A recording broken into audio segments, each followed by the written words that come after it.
really good conversation. It's really great. Oh, now it's recording. Yeah, she did. She gave me I'll cut all this out. She gave me a murder mystery chapter. Western murder mystery. Yeah, in Montana, which was very long mire. It was good. Yeah. All right, let's start.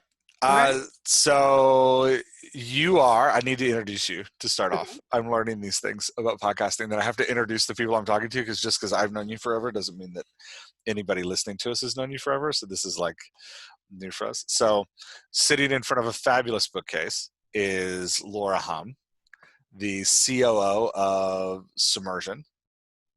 And also my boss, should point that out, in my day job, my boss.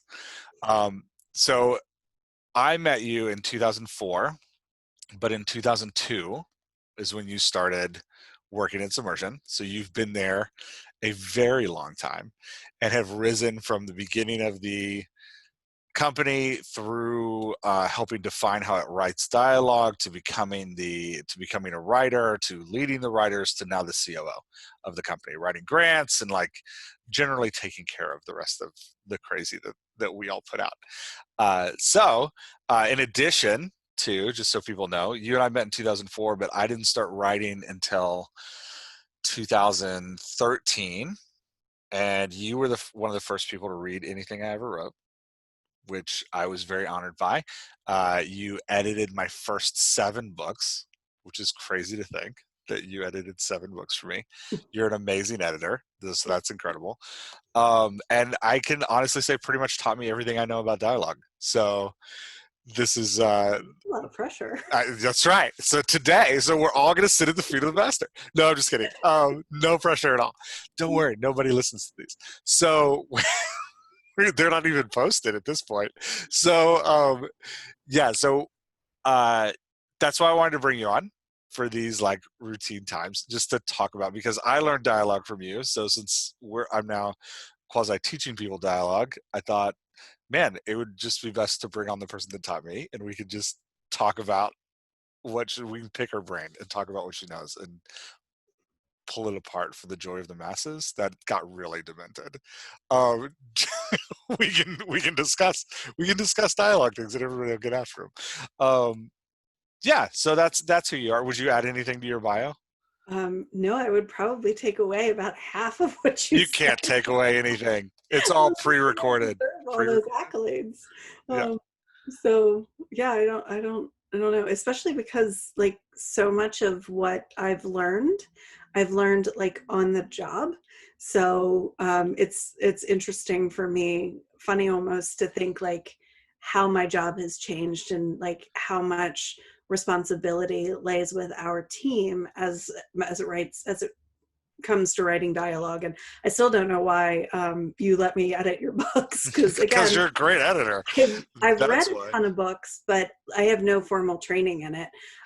But I have had the opportunity to work with some of the foremost experts in the world on difficult conversations. So I think what makes us a good team at our day job is that we're good listeners and we can mimic. And really, I think that's the key to dialogue in any book, movie, program, instructional video, like whatever you're talking about. Mimicking real life is really kind of the key. Yeah, I agree. And I think learning that from you was really important for me in my journey. I remember the first time you edited one of my manuscripts. I'm going to embarrass the crap out of you now. I have you on a recording, so I can do whatever I want. And we're not at work, so I can say whatever I want. Oh no, I agree with this. That's right. This is why I really invited you on. Yeah, I had you, oh hi, Grandmaster. That's what we call you at work behind your back. I'm just kidding. No one's ever called you that, but we should. I might tomorrow. So everybody's getting a taste of what you have to deal with now on a daily basis. Yeah, so I remember one of the first notes you gave me. I had put a line in this book. That was a fictional memoir, because everybody's first book is a terrible fictional memoir, and mine was also a terrible fictional memoir. And I remember I'd put this line. I don't remember what the line was, but I put this line in the book, and you circled it in red ink because you had edited it on paper. You circled it in red ink, and you wrote. It was pencil. It was red pencil, yeah. And you wrote, "No one would ever say this." I was like, "Oh, she's right." Like, it's like the first note you gave me, and you've been giving me that note ever since. And it's a fantastic note. It's always true. And so that's the thing about dialogue. Whenever anybody writes, and it doesn't matter kind of like what you're writing, everybody wants that line that everybody's going to remember, that everybody's going to quote, because we all have that favorite movie. And it tends to be more movies. Some people do it from books, but it tends to be more movies. But like everybody wants to write that one quote. But the thing about those quotes is they're not magnificent because of the words. They're magnificent because of the story and because the Yeah. character's voice is in the moment saying it. It feels really impactful because of that. And when you're reading a book, different than watching a movie, the dialogue is different because it's how we're getting into the character. I'm sorry, I'm probably jumping way ahead of where you No, want you're doing great. I love it. I'm going to start taking notes. Yeah, no, it's very to. So true. what would we like at work? That's right. I speak and you just write stuff down. We all just write stuff down. That's how work works. No, and it's very true what you're saying. Like, it's those. It's what makes a line great is the reader or watcher's connection to the character at the moment Mhm. the line is delivered, right? Like, yeah, it's that emotional pull of that moment, like Wesley falling down the hill in The Princess Bride, screaming "As you wish," finally revealing Yep. who he is to his. Yeah, was Yep. it a spoiler? I can spoil The Princess Bride. It's like 20. I feel like it's 30 years old now. If you haven't Is it seen it 30 yet, years old? Oh my gosh, I'm so 30 years old. old. I Oh, actually think it's 31 or 32 now because just a couple years ago it did its anniversary. oh, Yeah. I'm so Yeah. old. Um, I finally got Jason to watch it and he hated every oh, second of it. that figures. That sounds like Jason's He hates taste. everything. Yeah, I Except can. Star Wars. He loves Star Wars. Yeah, I can imagine him saying, like, "Why are these people talking all the time?" Ugh, Um, poor Jason. I hope he doesn't listen. he won't. Um, He might. He likes your stuff. okay, he'll get through the first episode, then he'll be like, "I don't have this. No one has this much time for this much Jeff." Um, so yeah, yeah. So I totally agree with you, though. I think, but it is that thing where we're all trying to write that perfect line, where we're all like, "Okay, I'm gonna deliver the Luke, I am your father" moment to Yeah. harken back to Star Wars, and but it is that it's not the Luke, I am your father moment. It's where it comes in the script, in the time, in the moment. Yeah. Yeah. It's really all about the moment. You actually have a line in one of your newer books that feels like that for me. In one of your Mo and Stacy books, the scene where Mo and Stacy are at the car with Stacy's stalker, the Yeah. ending line to that for me is just it's incredible. I don't remember what it is. um when he's passed out and she kicks him and her like walk away line.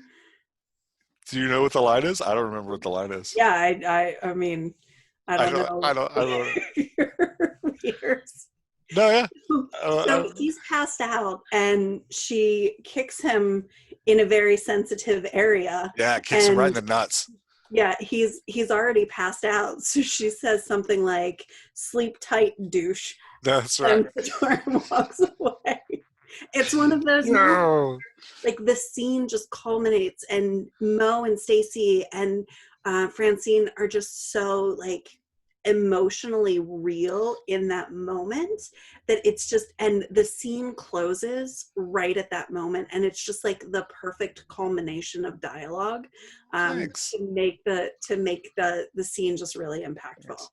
And it's cool because it gives Stacy the opportunity to show her voice differently than she shows it in other places. It really shows her strength, which is kind of Nice. cool too. That's awesome. You haven't read Fight yet? I haven't read Fight yet. Yeah. No. There's a scene with police officers you're really gonna like. Um, Yeah, I where didn't get to edit that one. I you didn't, I and slapped it it off. is not as good for it. Trust me, you're gonna be angry when you read it. Yeah. There's Well, I mean, I can only be angry at myself because it's not that you didn't give me the opportunity to add it. It's just that I couldn't well, get we myself were a little together. busy at work. Um, yeah, there's a so this is just we'll just tell tragic writer stories for a moment. There's a I put the book out. I was super excited about it, and then one of my readers emailed me and said, "So when they're sitting at the dinner table, and there's 5 people at the table, and the waiter delivers 4 meals, who isn't eating?" As if like I had left a meal out on purpose, as if it's like some grand secret. And I was like, "Oh crap! I just didn't run out a 5th meal, and I just left out a 5th meal." So what I'm hearing you Oh, say is second edition is coming? oh, it's coming. Yeah, it's got to come because there's a couple of those moments where I got this time. I got most of the grammatical errors, like those were fixed, but Yeah. there's a few like small notes of like, Yeah. wait, weren't they in the car? No, they're out of the car. We'll just assume they're out of the car. Yeah. Oh yeah. I do feel like as an editor, I try really hard to pick up those inconsistencies, not just from a dialogue perspective, but also like from a story perspective. Like, wait a minute, how did this happen?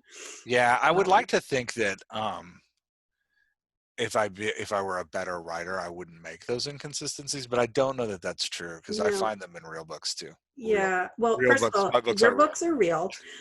Second of all, as a storyteller, the best storytellers don't have to worry about those kind of elements.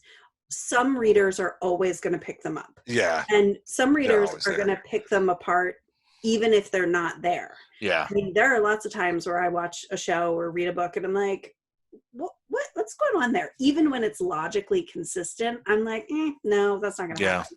yeah, totally. So I think that good stories and like realistic characters are going to supersede that. I mean, some readers always going to look at that and they're going to be like, oh, well, there's this difference. But most of the time, if you've got a good story, a reader's going to be able to be willing to forgive that and be like, who cares? The story's great. Somebody didn't eat. Big deal. Yeah, that's super true. Yeah, Yeah. I know. I forgive all kinds of crap like that. Like I don't actually care. Yeah. Yeah, I was reading The Golden Finch recently. Yeah, Mm. just the like storytelling is amazing. Like I'm totally into it. Hmm. And that's I could not get the stories about a missing painting.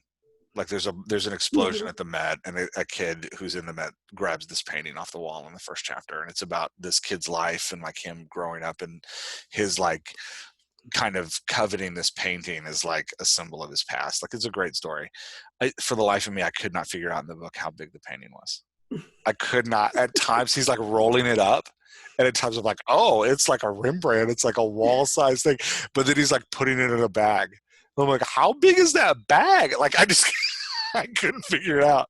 Well, But the story's great. and Yeah, if you've ever been to the Met, like some of those Van Goghs are only like paper size, but then some of the other paintings are like the entire room. So yeah. I can totally I understand. was totally lost, but it's one of those details of like, I wonder if the writer has gotten complaints about this that like she never actually defines the size of the painting. Like she never describes it to the place where it's like, oh, this is how big it is. But then I watched a movie because they just made a movie out of it, Hmm. and the painting's like this big, and I was like, wait a second, why is he rolling it up? Like anyway, Yeah. yeah. So that was one of those weird details. It happens in all books. Yeah. I So mean, I take solace. I at yeah. least justify my own bad behavior.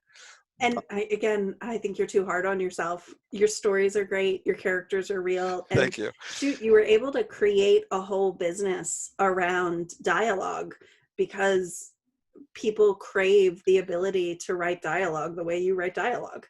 Well, So thank you. Yeah. Yeah. Thank you. I'm not going to self-deprecate. I'm just going to say thank you. Yeah. But going back to you you want got, to though. I so do. You got, I so do. I'm so uncomfortable right now. I know. We've Um, known each other a long time. I yeah, can see it. that's right. You could read it. 16 years we've known each other. It's terrifying. Oh, that's yeah, It's a long time. a long Long time time. for 2 people to be hanging out. Um, And okay. lots of different roles too. Sorry, I'll stop. Yeah. You can Lots of actually weird focus. different roles. It's Yeah. okay. This is Well, and friendly banter. Yeah, and just so people know a little bit, you talked a lot about me being your boss, but our relationship started with you being my boss. When we were working, I you were mean, well, okay, let's go with mentor. I'm less comfortable with that word, but no, it's better than boss because no one was paying you. So Okay, all right, yeah, but you were supervisor. okay. Yeah, We'll settle on supervisor. yeah. That's fine. Organizer of chaos. Yeah, that's Well, considering that I was the one who started a lot of the chaos, I feel like that's fair. yeah. There was a time where you passed a Red Bull on a highway going 80 miles an hour from one car to I another. was not going 80 You miles were an like hour. I 95 was miles an going hour. 70 at the most. Yeah. Anyway, for everyone who's super confused, if anyone's still listening to us, for who's super confused, I was working at a church and Laura was a volunteer. Yeah. That's the yeah, story there. Um, yeah, yeah. Every time you tell that story, I'm going faster and faster. Pretty soon, you're going to be like, she was going She 185 was in miles a an hour. jet. She was flying Mach speed. It was like Top Gun. She cracked the cockpit of the window. She handed the Red Bull out, Maverick style. Yeah. Anyway, anyway, all right. Let's get to the actual question we're supposed to Okay. be talking about today. So, my idea. I'm totally stealing this from Jay Thorne and Rachel Herron, by the way, from the Writers Well podcast, because just to give us an excuse to talk about dialogue, bringing a question that we can just talk about. So, the question for our inaugural episode together, the question I thought we'd talk about is, why is dialogue important to a book or to a story? Such a good question. You want me to answer it first? I do. That's why I brought you here. I don't have an answer. I'm just kidding. You know I could Um, talk about this forever. But yeah, go for it. so, dialogue is important because it's how we get to know each other. In real life, most of what we do to get to know each other is we talk. We learn, think about when you first meet somebody. The first thing you ask them is like, what do you do? And their answer is so telling. And in real life, when we have somebody face to face or now in this virtual world on a Zoom call, we've got things like eye contact and body language and pausing and intonation and those sorts of things. But in a book, where you don't have that same ability to have cadence, and to some extent you can do accent, but even that you're a little bit limited. It's really the words that people say that help introduce you to who they are. If you're writing a character who's wild and bubbly, the language needs to be wild and bubbly. If you have somebody who's extremely sarcastic or wry, the language needs to match that. If you've got a character who's your strong silent type, you need to make sure that your strong silent character isn't saying 1,000 words, because now you don't have a strong silent character. You have a strong pontificating character. Chatty character, strong chatty Right? character. Yeah. Right. So dialogue really gives us the opportunity to get to know who somebody is in a lens that allows them to tell us their story, as opposed to us trying to make assumptions about who they are, or reading between the lines and seeing who does the author want this person to be. It actually gives the character a chance to speak for themselves. And that's really how we fall in love with characters, is we get to know who they are based off of their voice, as opposed to the situations that the author puts them in. Yeah, I love that. That's a really good answer. Um, we're done. We did it. Okay, We're finished. thanks. Yeah. Mic, Now, mic drop. yes. Clear the My room, mic's on, everybody. my mic's on a stand though, so I can't drop it. I mean, you can. You just Yeah, got to knock the stand over. But don't do that. no. Uh, The yeah, listeners would like my that. mic's on my face, so dropping it would be weird. Um, yeah, sorry. Yeah, no, I totally agree with you that like we get into the characters' minds through the words that they say, which I think is true.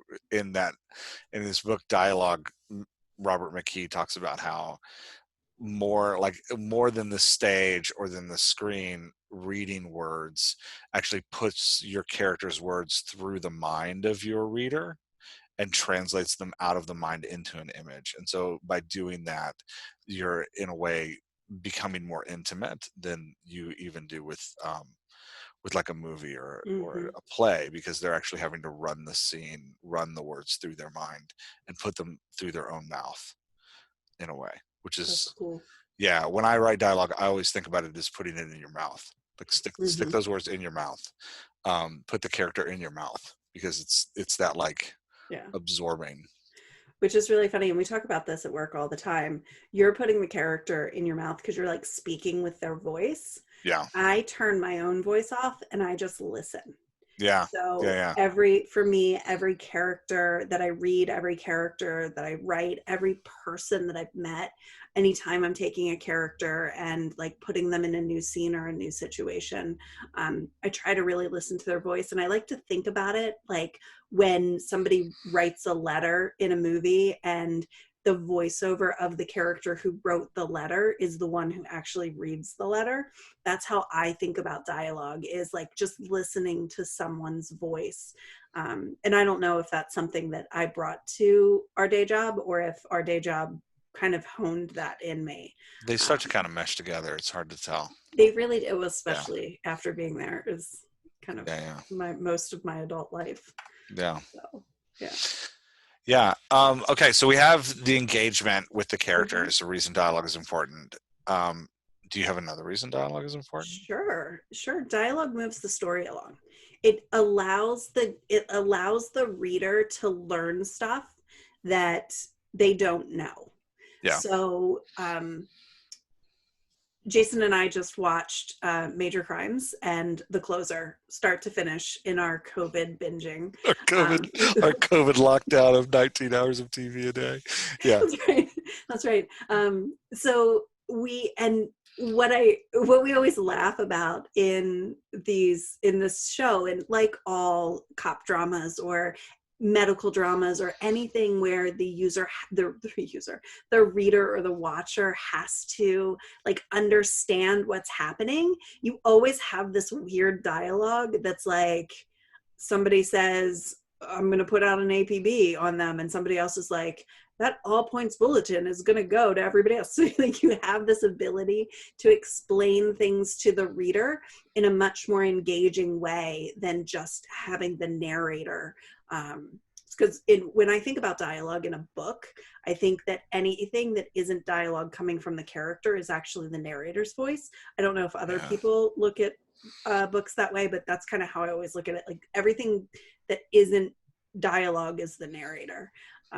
Maybe that's weird, but No, that's I the way I remember think. the first time I read Ivanhoe when I was a kid, like the giant book, and they've got these like elaborate descriptions of like the curtains and the room, Mm-hmm. like these long chunks of prose. Mm-hmm. And I can remember realizing pretty quickly into my reading the book that I could skip all of that and miss nothing of the plot and just go to when people are talking next.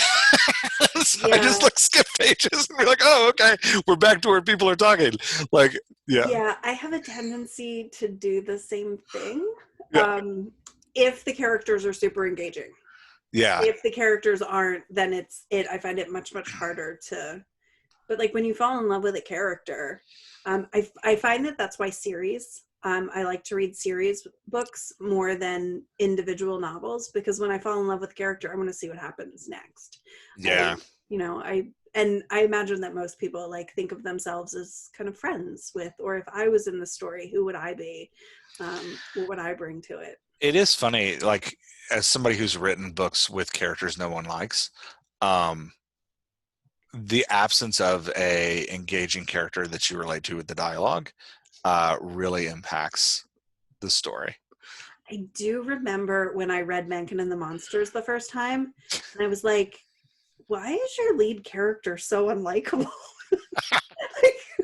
He like, really is. He's the worst. Mencken is like the worst. In But my defense, it was my first book, and I didn't quite understand yet that the lead character needed to have some redeeming qualities. well, the cool thing about Mencken and the Monsters is that everybody around Mencken is super, super engaging. So you've got That this was the idea. guy, Yeah. right? And I remember us talking about that when you first let me read Mencken, and I was like, what's going on here? But You know what?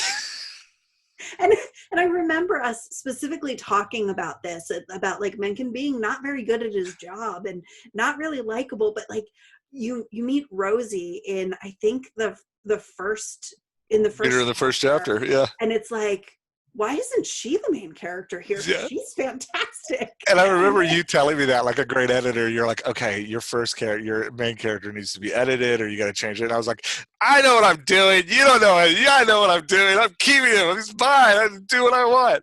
Well, Yeah. and it worked, right? Like the idea of it really worked, because, and That's debatable. I think the way that you made Mencken work is that while he isn't overly likable, once you understand his obsession, it becomes your obsession as the reader as well. And while he's a terrible person and like he makes really bad decisions, And he treats when Rosie terribly. when he talks, he's influential. Yeah. Like once he finally stopped like badgering people and just started sharing information, which by the way, the badgering was super great because it was so realistic to the character that you've created. And it Yeah. was What was that, like he's a so terrible consistent. reporter thing? He doesn't even care about the answer to the question. He's Right, more right. important to ask the question at the right moment. Yeah. So, but Uh, the story itself is super engaging, and he's so passionate when he starts talking about the Kabul. It's like, yeah, I want to know about like who's in charge of this, what's going on here. And you've surrounded him with really great characters who admonish him in a really realistic way. Like our friends have a tendency to like come around us. If we have good friends, they have a tendency to come around us and speak to us in a really careful way that allows us to grow. And that's what you have Rosie doing. That's what you have his boss doing, except in certain circumstances. yeah. That's what you have his mentor doing. Like, and that's what makes that book so engaging, is that you're really focusing on the way people talk to each other, not the way we want people to talk to each other. Because Yeah, and those are two that may really be different something things. we get into like in a future, in the next time we do this, is how do you build a cast of characters that all have different voices and complement one another, which was what I was going for in Making the Monsters. You're very complimentary. I don't know that I pulled it off the way you're You did. describing it. Uh, I yeah, read but it 3 times. You did. thank you. Um, just take the compliment. Just take the compliment. Okay, so it's really hard. Yeah, but going back to what we were saying about dialogue in general, that importance of connecting with a character and like relating to what the character and the ownership of the character. I think I'd add like moving from a more practical bent. Uh, we're becoming an audio society, Mm, as he says on a podcast. There's so like we're just moving to, now that we all have computers in our pockets, we're just moving to, I can listen to this book, uh, and if your dialogue doesn't sing, it's not going to translate mm-hmm. to audiobooks. People don't have people want to hear the conversation between your characters, and they don't have a tolerance for bad dialogue, and they don't have a Mm-hmm. tolerance for paragraphs and paragraphs of Yeah. prose in Yeah. audiobooks. Like even just a second ago, I'm realizing I did it. I said I read The Golden Finch. I didn't read The Golden Finch. I listened to The Golden Finch while I was doing dishes every night, right? Like, and Hmm. that's the beauty of audiobooks, is that I can like garden outside and listen to them at the same time. Yeah. So I know I just plow through them, and if I don't connect, like you're saying, with the characters in the dialogue, Mm-hmm. then I delete that audiobook off of my phone and go to the next one.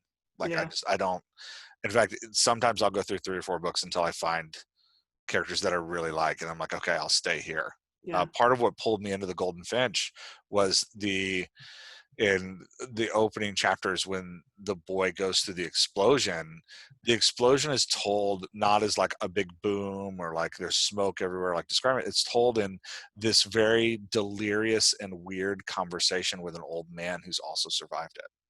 And the old man is delirious and the boy's delirious, and they're trying to figure out what's going on. And there's like this weird broken, I had to like rewind it to figure out what was going on, and then I was like, oh no, it's weird on purpose, and then I had to like push through it. And but the conversation's so great I was like, well, I have to see where this goes. Like, I have to figure out where this, Yeah. yeah. So just keeping in mind that, like, as we move into this increasingly digital and audio culture, knowing, like, my 17-year-old, I think there's like 50 podcasts on his phone that he listens to constantly.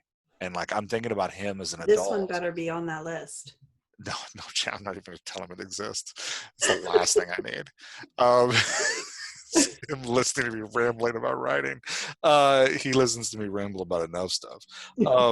But yeah, so but just the thinking about how he's going to progress into the world, into a Mhm. future reader, he reads, but he listens to a lot more.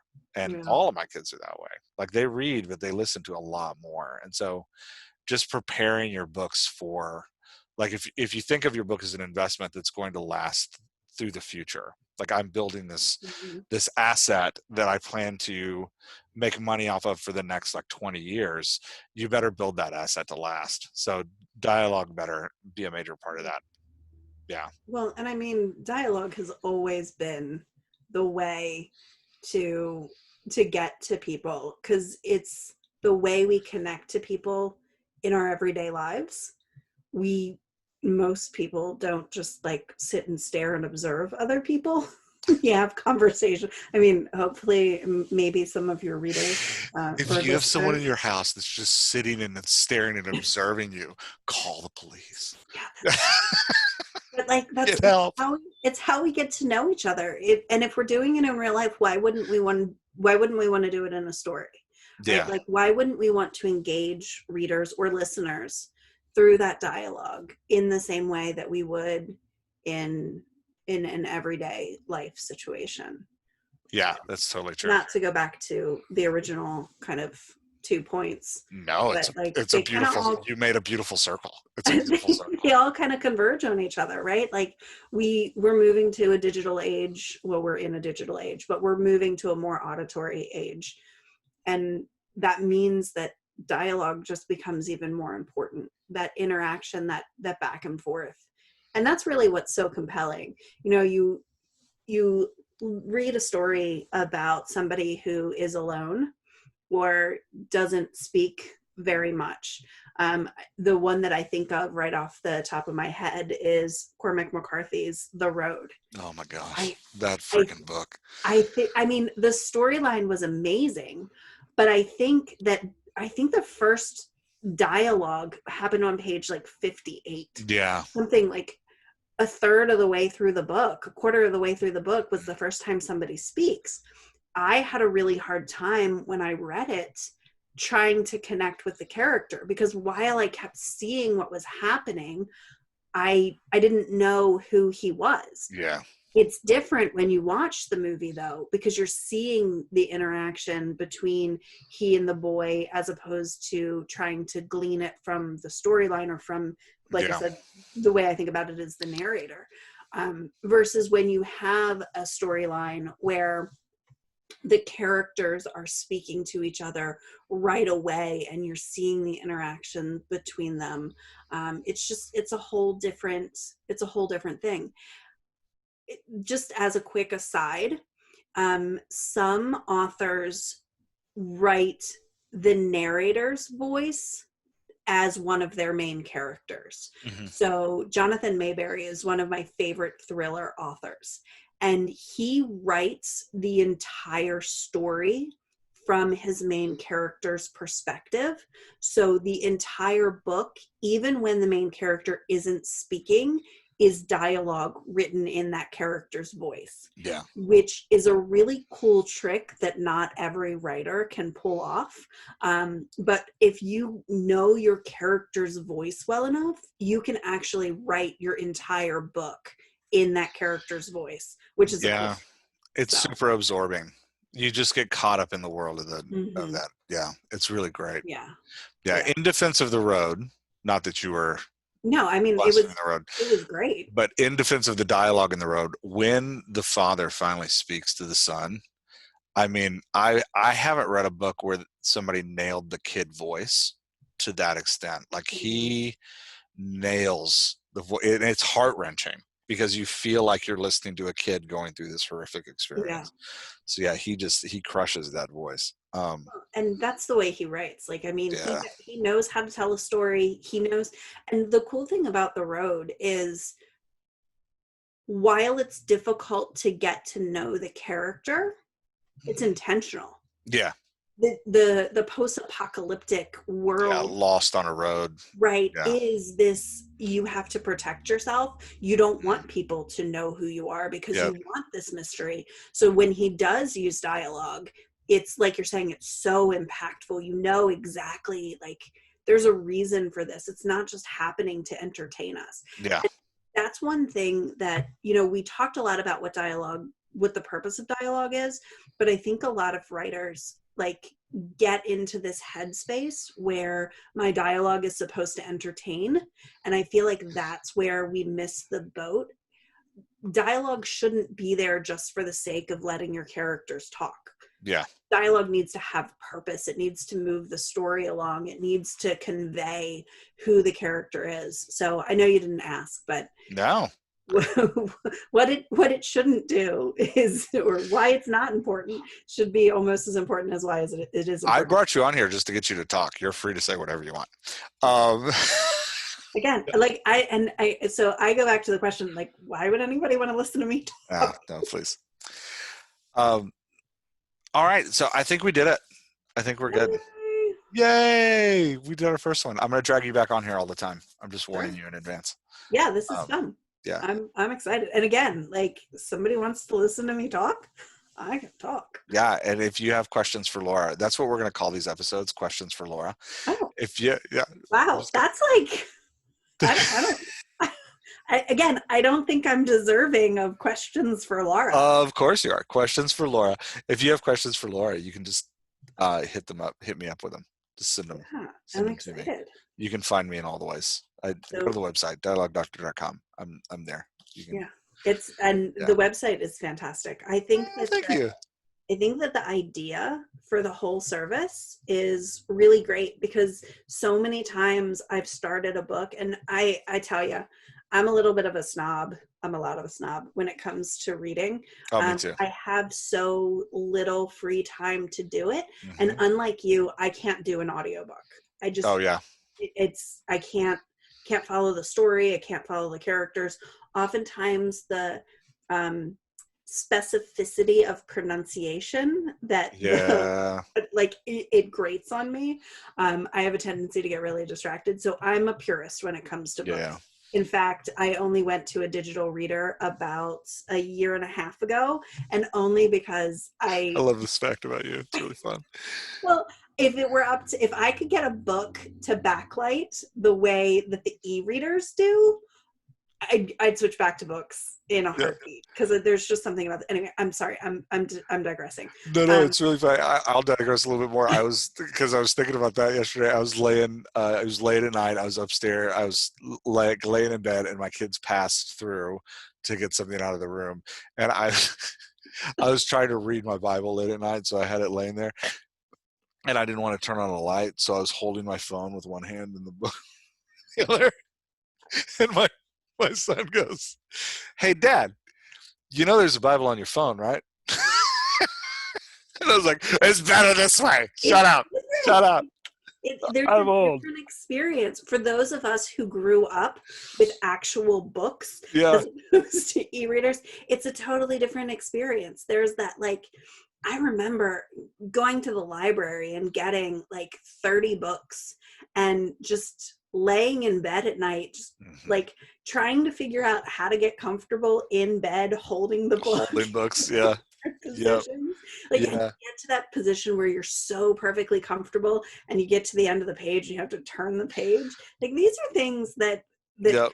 kids today will Or never. that weird moment where you're sleeping, you're reading a Stephen King book and you fall asleep, and then right at about 2 o'clock in the morning, the super heavy book, like the copy of The Stand falls off of your bed and slams down because it's like 2,000 pages. You're like, Here's Mom, what I'm you're up up. at. Yep. Yeah, Yep. I do. it's crazy. Digressing. I do have a super funny Stephen King story. Oh yeah, let's do that. So I was in the 8th grade, so 13ish. Okay. And I was reading it because my parents were very progressive and believed that their children, as long as they were reading, it didn't actually matter what they were reading. So I will let you all sit in judgment of my parents as to whether or not No I should have judgment. been reading. Way to go, mom and dad. So I was homesick from school for 3 days, and I was like reading through it, and I was fine until I got to the scene where the blood starts bubbling up from the girl's, I can't remember her name. I want to call her Claire, but I know that's not right. Bubbling up into her sink. And then I started freaking out. And then I just kept reading because I was homesick. Like I Yeah. wasn't sick enough that I couldn't do anything, but I was too sick to go to school. So I'm like reading through, and I get to that ultimate scene where they're in the sewer and they're fighting this giant hole. And I'm terrified of all plumbing. Yeah. It's like Yeah. 1:00 in the afternoon when I finish the book, and I'm like, I have to go to the bathroom, but I'm not going into the bathroom in an empty house. That's awesome. My I need somebody to come with me. My father gets home at like 3:00. Now, mind you, my father does not like any scary stories. Yeah. Big, strong, Green Beret, fighter, football coach, does not like scary. Yeah. So he comes home and he comes in to check on me. I'm like, oh, thank goodness, stand right here. And I made him stand outside the bathroom door. He's like, what is going on? I'm like, I can't talk to you, just stand right here. He's like, what is going on? That's amazing. Finish using the bathroom. I was like, oh, I couldn't go to the bathroom. He's like, why not? I was like, because of it. He's like, I told your mother she shouldn't let you do that. That's so fantastic. I love it. It was like the turning point in my childhood from scary to like, oh my gosh, real life. That's fantastic. Yeah. That's so But great. you know, Stephen King has the ability to do that. He just writes characters and stories that just totally draw you in. Freak you out. Anyway, now people know all of your Stephen King stories. Yeah. Crazy. Yeah. So. All right. Well, thanks for coming on. Yeah. I'm going to stop the recording, and we're going to All right. We're going to end